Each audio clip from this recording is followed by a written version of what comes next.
आज अपना नया चैप्टर स्टार्ट हो रहा है सरफेस केमिस्ट्री। सरफेस केमिस्ट्री जैसा कि इस चैप्टर के नाम से हमको मालूम पड़ रहा है, सरफेस करने सरफेस की केमिस्ट्री यानी कि the chemical reaction which proceed on the surface, यानी किसी सरफेस पर होने वाली जो रिएक्शन है उनका अध्ययन, उनकी स्टडी जिस चैप्टर में करेंगे उसका नाम है सरफेस केमिस्ट्री।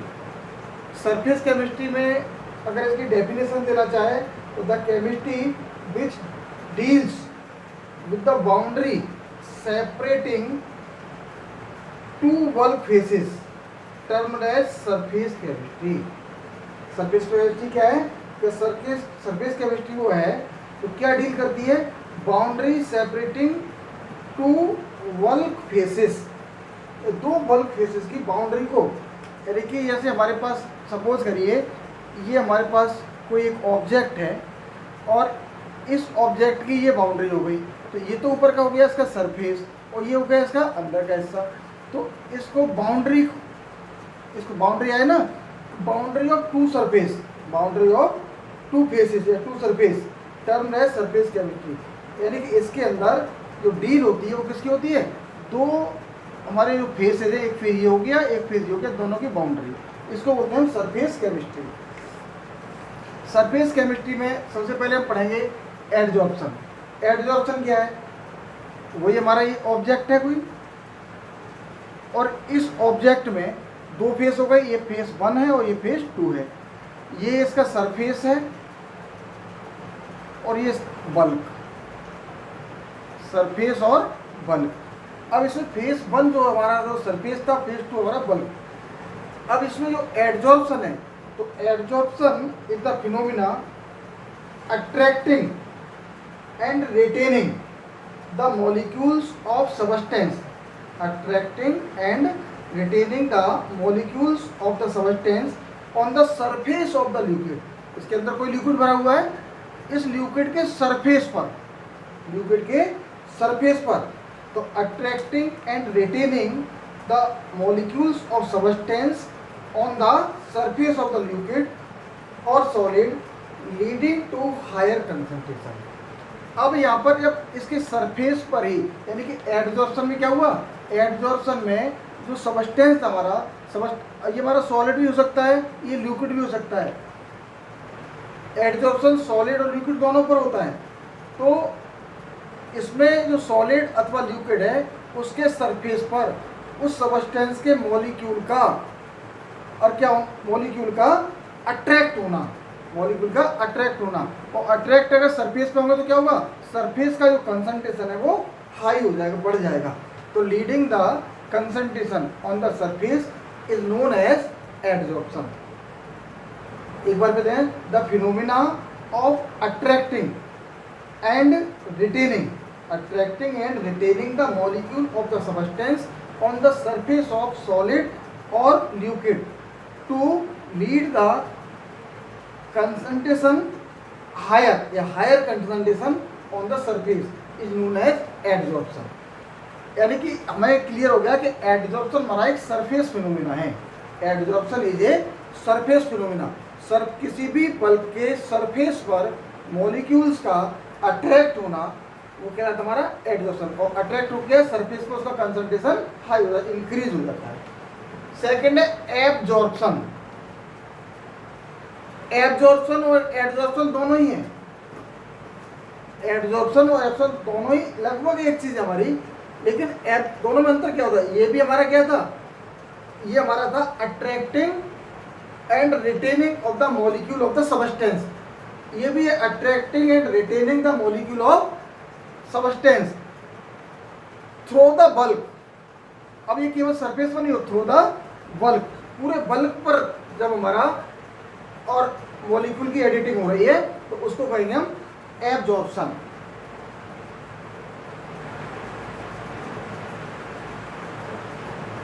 यानी कि हम इसको ऐसे कह सकते हैं कि the phenomena of the substance throughout the surface to the bulk, surface और बल्क पूरे पर, सरफेस पर भी उसका एडिटिंग हो रहा है और उसके बल्क में भी हो रहा है। तो ये हमारा होता है एब्जॉर्प्शन। दोनों का एक एग्जाम्पल देखते हैं। सबसे पहले एब्जॉर्प्शन की बात करते हैं। तो एब्जॉर्प्शन का एग्जाम्पल क्या हो सकता है कि जैसे हमारे मास्क आते हैं, तो मास्क आते हैं तो मास्क में जब हम सांस लेते हैं उस समय पर जो एयर होती है वो फिल्टर होकर के अंदर जाती है, यानी कि एयर के अंदर ऐसे पार्टिकल्स होते हैं वो क्या होता है मास्क के सरफेस पर रह जाते हैं। तो मास्क क्या सॉलिड है, तो वहाँ पर एब्जॉर्प्शन सॉलिड पर हो रहा है, तो उस मास्क के सरफेस पर रह जाते हैं, अंदर नहीं आ पाते, तो वो तो क्या एब्जॉर्प्शन। एक है एब्जॉर्प्शन, अब उसके अंदर जो एयर है वही एयर हमारे अंदर तक जाती है, यानी कि वो पूरे बल्क में जा रही है। एयर का जो कंसंट्रेशन है थोड़ा उतना बल्क और इक्विवेलेंट है, समान है, तो इस स्थिति में वो हमारा हो गया एब्जॉर्प्शन। तो एब्जॉर्प्शन भी है मास्क लगाना और एब्जॉर्प्शन भी है। एयर जो फिल्टर होकर अंदर जा रही है पूरी, तो वो एयर सरफेस पर भी है और बल्क के अंदर भी है, इसलिए वो क्या हमारा एब्जॉर्प्शन है। और जो डस्ट पार्टिकल है वो कहाँ रह रहे हैं हमारे सरफेस पर रह रहे हैं, केवल मास्क के ऊपर रह रहे, अंदर नहीं जा पा रहे, इसलिए वो हमारा एब्जॉर्प्शन है। एग्जाम्पल और भी देख सकते हैं कि जो हमारा कैल्शियम क्लोराइड होता है, कैल्शियम क्लोराइड मॉइस्चर को एब्जॉर्ब करता है। तो कैल्शियम क्लोराइड जब मॉइस्चर को एब्जॉर्ब करता है तो वो अपने सरफेस पर करता है, तो हमारा होता है एब्जॉर्प्शन। नेक्स्ट है सॉर्प्शन, यानी ऐसी reaction in the process in which absorption as well as absorption both occur, जब दोनों होते हैं उसको बोलते हैं सॉर्प्शन। एक है डिसॉर्प्शन। डिसॉर्प्शन मीन्स क्या है, जो एब्जॉर्ब हो गया है उसको बाहर निकालना, एब्जॉर्ब हो गया उसको बाहर निकालना को कहलाता है डिसॉर्प्शन। डिसॉर्प्शन यानी रिमूविंग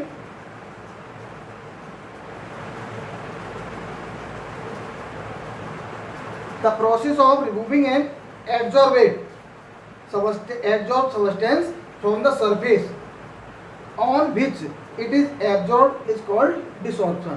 यानी कि जो हमारे एब्जॉर्ब हो गए मॉलिक्यूल, उन एब्जॉर्ब मॉलिक्यूल को बाहर निकालना वो कहलाता हमारा desorption.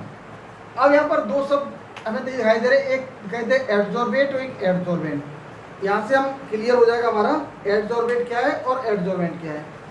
Absorbent is the particle या सबस्टेंस या molecule which absorb on the surface, जो सरफेस पर मॉलिक्यूल एब्जॉर्ब हो रहे हैं हमारे, वो है एब्जॉर्बेट। तो जो सबस्टेंस हमारा एब्जॉर्ब हो रहा था वो क्या हमारा, ये हमारा एब्जॉर्बेट। और जो हमारा एब्जॉर्ब कर रहा है वो हमारा है एब्जॉर्बेंट, यानी एब्जॉर्ब करने वाला एब्जॉर्बेंट और एब्जॉर्ब जो हो रहा है वो एब्जॉर्बेट।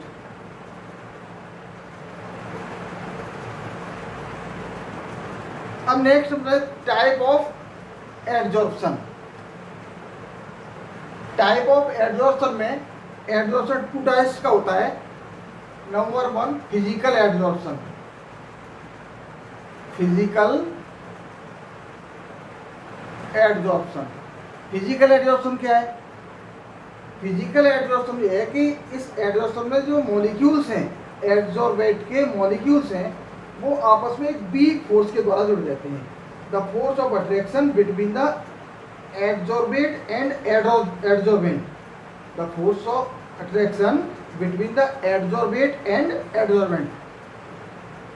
एडजॉर्बेंट और एब्जॉर्बेट, तो इन दोनों के बीच में जो फोर्स ऑफ अट्रैक्शन लग रहा है जिसके कारण ये एब्जॉर्ब हो रहे हैं मॉलिक्यूल इस पर, तो वो जो फोर्स है हमारा वो week van der Waal force होते हैं।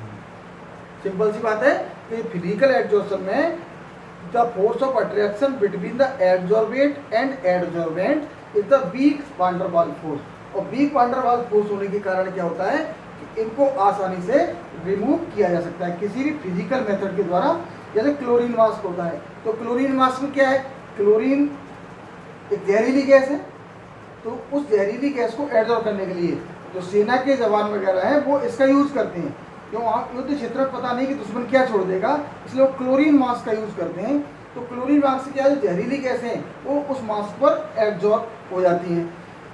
लेकिन एक बार एब्जॉर्ब हो गई तो एब्जॉर्ब होने का मतलब क्या, उसके अंदर छोटे छोटे होल्स होते हैं, उनको फंस जाते हैं, तो क्या वो खराब हो जाता है? जी नहीं, उसको हीट करने पर केवल हीट करने की प्रोसेस क्या है, बहुत सिंपल प्रोसेस है, केवल उनको क्या करना है, हीट करना है, और इसको हीट करने पर उसके अंदर जो क्लोरीन हमारी एडजॉर्ब हुई थी वो उसे डिसॉल्व हो जाती है, डिसॉर्प्शन हो जाता है वहाँ पर, तो आसानी से इसका डिसॉर्प्शन किया जा सकता है। सेकेंड हमारा केमिकल, इसको फिजिकल एडजॉर्प्शन को फिजियोसॉर्प्शन भी कहते हैं।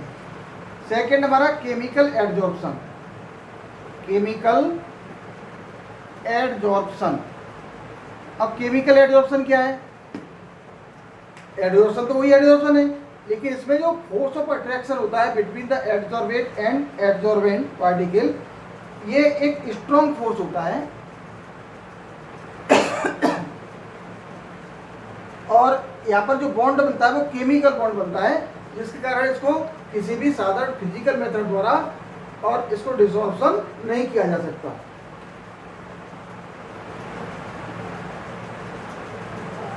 नेक्स्ट है एडजॉर्प्शन आइसोथर्म।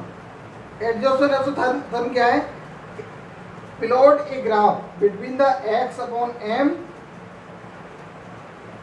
Against pressure. एक ग्राफ खींचते हम एक्स अपॉन एम और प्रेशर के बीच में, तो ये ग्राफ से जो कर्व हमको प्राप्त होता है, that curve is the adsorption isotherm. यहाँ पर एक्स क्या है, x is the amount of adsorbate and m is the mass of adsorbent. x क्या है, एडजॉर्बेट, एडजॉर्बेट का अमाउंट है, और ये m जो है वो एडजॉर्बेंट है, एडजॉर्बेंट है, ये x अपॉन m। तो x अपॉन m निकाल लेते, दोनों के मास है हमारे ये, एडजॉर्बेट का और एडजॉर्बेंट का, इसे x अपॉन m निकालते हैं। x अपॉन m और p के बीच में जो ग्राफ खींचते हैं वो ग्राफ हमारा जो होता है वो एडजॉर्प्शन आइसोथर्म होता है। और एक होता है एडजॉर्प्शन आइसोबार। एडजॉर्प्शन आइसोबार क्या है कि एक्स अपॉन एम और टेम्परेचर के बीच में ग्राफ खींचते हैं, एक्स अपॉन एम और टेम्परेचर के बीच ग्राफ खींचते हैं। इसमें प्रेशर कांस्टेंट रहता है, उसमें टेम्परेचर कांस्टेंट रहता है, इसको एडजॉर्प्शन आइसोबार बोला जाता है। नेक्स्ट है adsorption isoster, the straight line showing the variation of pressure with temperature for given quantity। and temperature और pressure में, अब temperature और pressure में ग्राफ कीजिए, अगर स्ट्रेट लाइन हमको प्राप्त होता है तो हमारा एडजॉर्प्शन आइसोस्टर होता है।